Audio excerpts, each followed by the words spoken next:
छो त ज़ुल्क़ात जो महीनो आ। खोड़ पाकिस्तान पूरी दुनिया जे मुल्कन मां मुसलमान हज वारो फरीज़ो अदा करण जे लाइ निकिरी वया थी। के वञनि पया, के पहुता थी, के उम्रो अदा करे हज जे इंतज़ार में थी त हज जा ॾींहं जीअं जो वेझा ईंदा, हा मिना जे अंदरि ईंदा, पोइ वरी अरफात में वेंदा, पोइ राति जी मुज़दलिफ़े में रहंदा, सुबुह जो उतां पथरियूं खणी करे सिधो शैतान के चुटींदा, पोइ कुर्बानी कंदा, पोइ पंहिंजो इहराम लाहींदा, मथो कूड़ाईंदा, वरी साॻो तवाफ़ अची कंदा, सफ़ा मरवा बि डोड़ंदा। रब्बे काबा जो कसम आ, ये जेके भी अमल करे थो पयो हज़रत इब्राहीम अलैहिस्सलाम ऐं उनजे ख़ानदान सां मुंसलक थी। सफ़ा मरवा जो डोड़न छो न हुजे, मक़ाम इब्राहीम ते बरक़त नफ़िल पढ़ण छो न हुजे, ज़मज़म जे खूह जो मामलो छो न हुजे, अरफात में मुज़दलिफ़े में शैतान के पथरियुनि मारण वारो मामलो छो न हुजे, कुर्बानी करण वारो आख़िरी मामलो आ जो दुनिया जे अंदरि जाथे भी ईमानदार मुसलमान साहिबे हैसियत वारनि जे मथां टिनि ॾियारनि जे अंदरि जानवर ज़िबह था कनि पिया, कुर्बानी था कनि पिया। इहो भी हज़रत इब्राहीम ख़लीलुल्लाह जी सुन्नत अदा कनि पिया।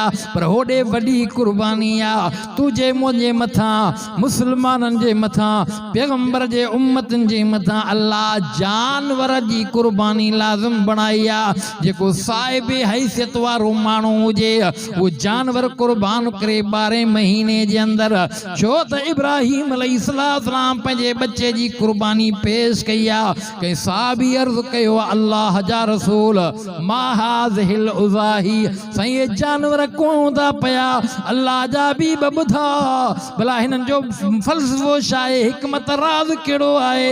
मुंहिंजे साईं फरमाए सुन्नत अबीकुम इब्राहीम, मुंहिंजे अबे इब्राहीम ख़लील जी सुन्नत आ। ओ मुंहिंजा उम्मतियो, अल्लाह पाक लाज़िम बणायो आ जेको बि साहिबे हैसियत वारो हूंदो, मुंहिंजो उम्मती जिथे जिथे हूंदो, हा इन्हनि 3 ॾिहाड़नि जे अंदरि जानवर कुर्बान करे उनखे ईअं पाले, ईअं प्यार जानवर सां करे जीअं बच्चे सां कबो आ। हज़रत इब्राहीम अलैहिस्सलाम बच्चे जो नज़रानो पेश कयो आ।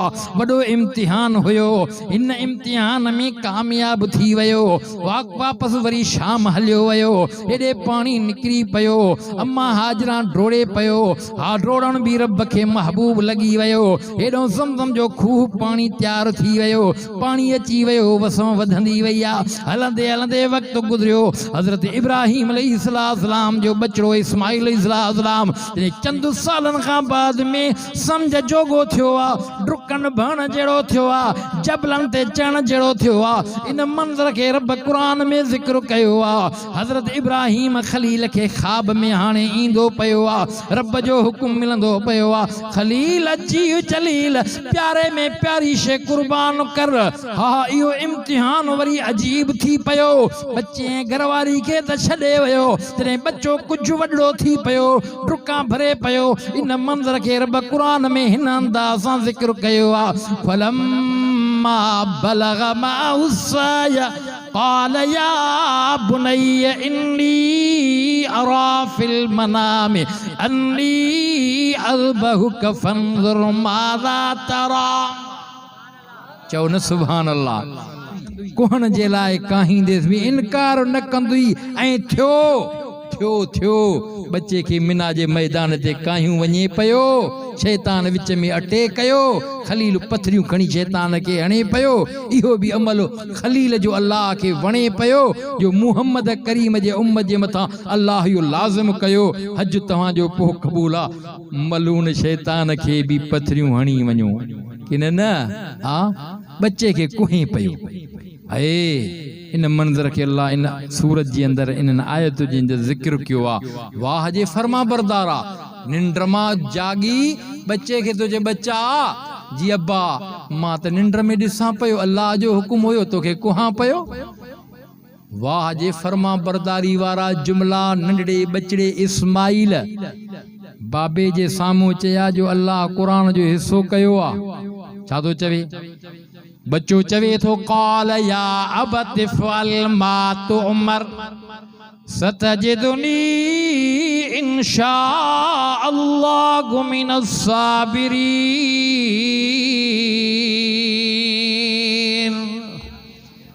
हो मुंहिंजा बाबा जे रब जो हुकुम थी त देर न कर, मां कुसण जे लाइ तयार आं, तूं कुहण जे लाइ तयार थी। इहा थी फर्मा बरदारी। अल्लाह चयो हुसे खलील बच्चो थो जाए फर्मा बरदार हलीम बुरदबार।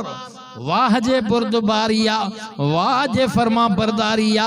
इनकार न थो करे, बाबे के तो चवे बाबा जे रब जो हुकुम थी त देर न कर, मां कुसण जे लाइ तयार हां, तूं कुहण लाइ तयार थी।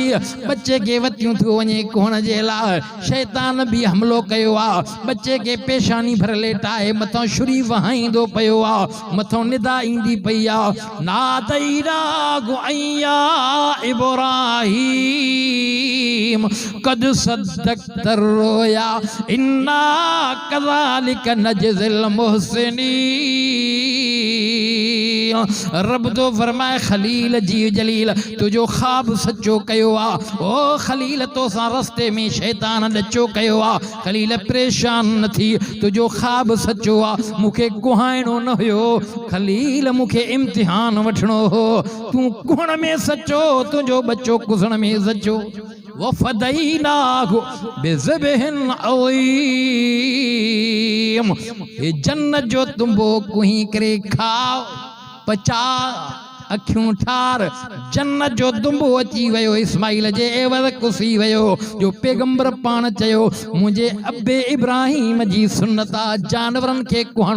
3 ॾिहाड़ा ओ 10 11 12 जे अंदरि दुनिया जे अंदरि करोड़नि में जानवर कुसन पिया। या खलील इब्राहिम अलैहिस्सलाम जी सुन्नत आ, पर पैगंबर फरमायो 3 ॾिहाड़ा जानवरनि जी ज़मीन ते रत किरे थी पई। इहो जानवर मामूली न समझाए। नबियनि जे सरदार फरमाया क़यामत जे ॾिहाड़े पुलिस रात ते कम ॾींदी, इन जानवर जा वार भी तोड़िया वेंदई। हिक हिक जानवर जे वार पुठीअ ते जेको आहे हिक हिक वार जे बदले में नेकी मिलंदई। क़यामत जे ॾिहाड़े इहो सॼो जानवर खुर सिंह सभु चमड़ो गोश्त सॼो तोड़ियो वेंदो।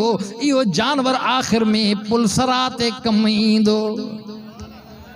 साहिबे हैसियत जे मथां क़ुर्बानी लाज़िम अथव। चओ इंशाअल्लाह। हा रब साईं जेको मूंखां चवरायो ॻाल्हायो क़बूल मक़बूल मंज़ूर फरमाए, अमल जी तौफ़ीक़ अता फरमाए। ज़िंदगी बाक़ी मुलाक़ात बाक़ी।